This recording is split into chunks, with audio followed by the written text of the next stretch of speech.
கொரோனாவிலிருந்து மீள break the chain. நோய் தொடருக்கு தடை கொடுப்போம், கொரோனாவிற்கு விடை கொடுப்போம்.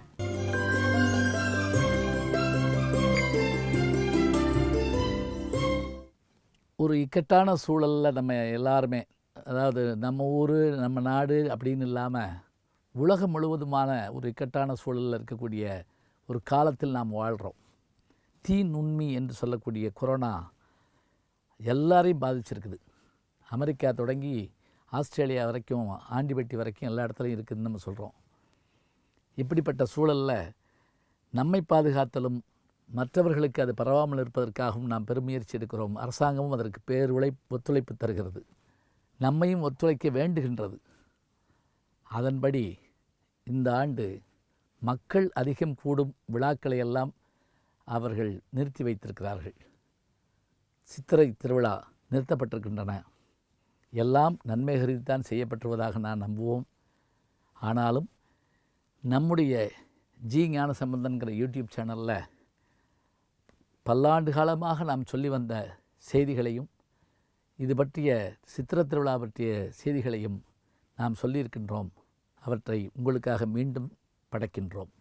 மதுரைக்கு வந்திருக்கக்கூடிய அழகர் பிரசன்ன வெங்கடாஜலபதி கோயிலில் எதிர் சேவை சாதித்த பிறகு அங்கே அபிஷேகங்கள்லாம் நடைபெறுது.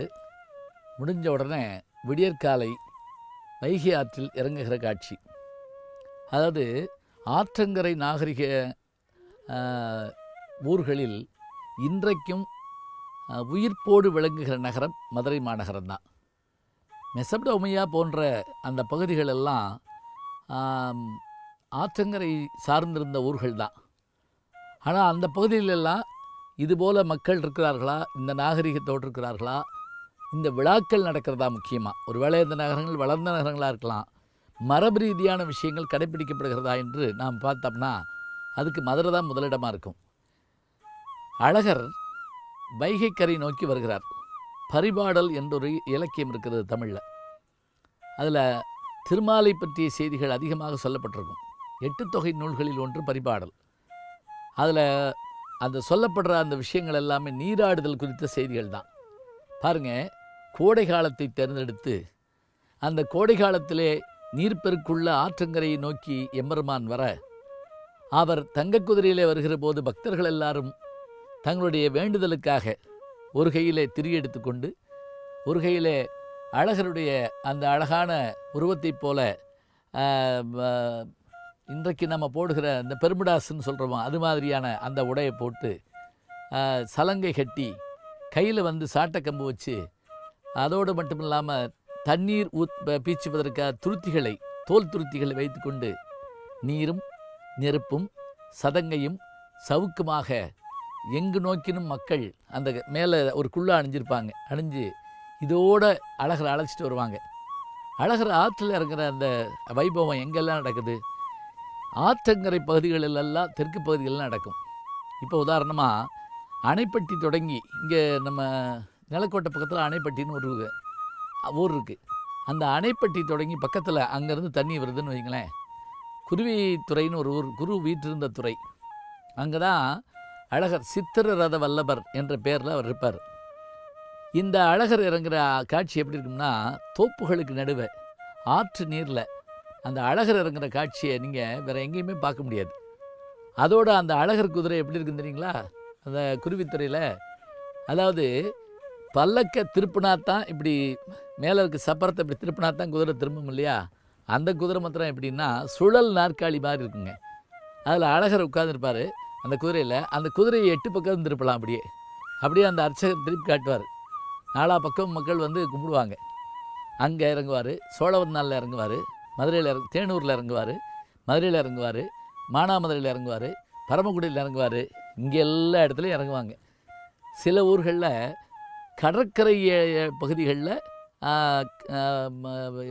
எம்பெருமான் வர்றதாக தோப்பா தன்னுடைய தோப்பரமசிவம் அவர்கள் கட்டுரையில் குறிப்பிடுறார். அப்படி அவர் வர்ற போது அந்த ஊர் பெண்கள் அவரை வரவேற்கிறப்ப என்ன செய்வாங்களாம், அப்படி முகத்தை மூடிக்கிடுவாங்களாம். ஏன் தெரியுங்களா? லக்ஷ்மி தேவி பிறந்தது கடலில் லக்ஷ்மி இப்போ கடலில் தோன்றா.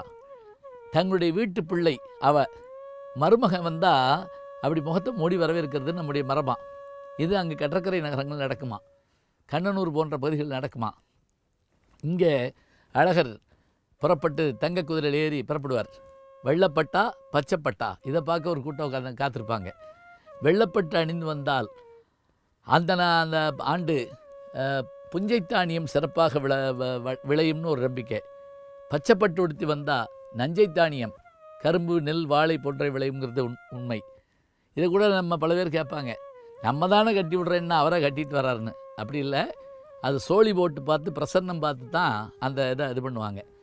இப்போ அழகரங்கிறது புறப்பட்டு ஆற்றுல இறங்குற நேரம் அதிகாலை நேரமாக இருக்கும். சூரியன் கிழக்கே உதிக்க ஆற்று நீரிலே மக்கள் இருக்க குதிரையிலே வர அவரை போன்றே வேடம் கொண்ட மக்கள் கூட்டம் வந்து சேர அவர்களை வரவேற்பதற்காக இங்கே ஒரு பெருமாள் என்ன பண்ணுவார் அப்படின்னா, வீரராகவ பெருமாள் அவர் வந்து காத்திருப்பார். எங்கே காத்திருப்பார் அப்படின்னா ஆற்றுக்குள்ளே காத்திருப்பார். லட்சக்கணக்கான ஜனங்கள். அதில் ஏவி பிரிட்ஜு ஆல்பர்ட் விக்டர் பாலம் அங்கே இருக்குதுங்க. அதனுடைய வயதே 130 வருஷம். நான் அடிக்கடி சொல்லுவேன், இப்போ நான் அதிகமாக போனால் ஒரு 20 ஆண்டு நான் அழகரை நேரில் பார்த்துருப்பேன், அல்லது என் சின்ன பிள்ளையிலேருந்து பார்த்துருப்பேன், 40 ஆண்டு பார்த்துருப்பேன். இன்னும் அதிகமாக போனால் என்னால் எவ்வளோ பார்க்க முடியும்னு எனக்கு சொல்ல முடியாது. சிலர் 80 வயசு 90 வயசு ஆட்கள் வந்து பார்த்துருப்பாங்க. ஆனால் அந்த ஆல்பர்ட் விக்டர் பாலம் கட்டப்பட்ட காலத்திலேருந்து அழகரை பார்த்துக்கிட்டே இருக்குது.